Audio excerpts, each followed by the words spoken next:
ಒಂದು ಬೆಳಿಗ್ಗೆ ಮೀನಾ ಶಾಲೆಯ ಮೈದಾನದಲ್ಲಿ ನಡೆಯುತ್ತಿದ್ದಳು. ಅಲ್ಲಿ ಬೆಂಚ್ ಹತ್ತಿರ ಒಂದು ಪರ್ಸ್ ಬಿದ್ದಿತ್ತು. ಅದನ್ನು ತೆಗೆದು ನೋಡಿದಾಗ ಅದರಲ್ಲಿ ಹಣ ಮತ್ತು ಗುರುತಿನ ಚೀಟಿ ಇತ್ತು. ಅವಳ ಸ್ನೇಹಿತೆ ನಿಶಾ, ಅಯ್ಯೋ ನೀನು ಅದೃಷ್ಟವಂತಳು, ಈ ಹಣದಿಂದ ಚಾಕ್ಲೇಟ್ ತಿನ್ನೋಣ, ಯಾರಿಗೂ ಗೊತ್ತಾಗೋದಿಲ್ಲ ಅಂದಳು. ಮೀನಾ ಕ್ಷಣಕಾಲ ಯೋಚಿಸಿ ತಲೆ ಆಡಿಸಿದಳು. ಇಲ್ಲ ನಿಶಾ, ಇದು ಯಾರದ್ದೋ ಏನು. ಒಂದು ವೇಳೆ ನನ್ನ ವಸ್ತು ಕಳೆದು ಹೋದರೆ ನನಗೆ ತುಂಬ ದುಃಖವಾಗುತ್ತಿತ್ತು.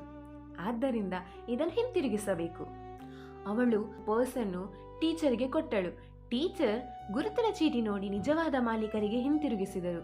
ಟೀಚರ್ ಮೀನಾಳ ತಲೆಯ ಮೇಲೆ ಕೈ ಇಟ್ಟು, ನಿನ್ನ ಮೇಲೆ ನನಗೆ ಹೆಮ್ಮೆ ಇದೆ. ಪ್ರಾಮಾಣಿಕತೆ ನಿನ್ನನ್ನು ನಿಜವಾದ ಒಳ್ಳೆಯವಳನ್ನಾಗಿಸುತ್ತದೆ ಎಂದರು. ಪರ್ಸ್ ಮಾಲೀಕರು ಕೂಡ ಧನ್ಯವಾದ ಹೇಳಿದರು. ಮೀನಾಳಿಗೆ ತುಂಬ ಸಂತೋಷವಾಯಿತು.